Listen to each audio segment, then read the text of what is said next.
Hi అండి, నేను మీ షాహిదక్కని. ఈ వెండి వస్తువులు చూడండి ఎంత నల్లగా అయిపోయి ఉన్నాయి అసలు.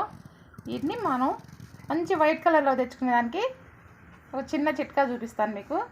స్టవ్ మీద అయితే నీళ్ళు పెట్టేసాను, మంచి వాటర్ పెట్టాను అనమాట. అందులో ఇవి వేసేసుకున్నాను. ఏంటి సోడా ఉప్పు అండి. సోడా ఉప్పు మనం వంట సోడా వేస్తాం కదా, అది ఒక 2 స్పూన్లు వేసేసుకోవాలి. ఈ బాల్స్ ఏంటో తెలుసా? ఇవి మనం జున్నుకి అవి వాటికి సిల్వర్ వస్తాయి కదండి పేపర్స్, ఆ పేపర్స్ అన్నీ ఖర్చు లేకుండా ఇది తీసి పెట్టాను అనమాట. ఇవి కూడా ఇందులో వేసేసేయాలి. ఆ సోడా వేసి బాగా బాయిల్ చేశాను అనమాట. బాగా నల్లగా ఉన్నాయి కదండి, ఇలా వచ్చేసాయి అనమాట. కొంచెం ఆ వేడి నీళ్ళలోనే ఉంచేస్తే ఒక పావు గంట ఇంకా క్లీన్ అయిపోతాయి. ఫైనల్గా అయితే చూడండి మన వెండి గిన్నెలు అయితే ఎలా వచ్చేసాయో, తెల్లగా చూడండి అసలు ఎంత బాగా వచ్చేసాయో. నా ఛానల్ అయితే సబ్స్క్రైబ్ చేసుకోండి.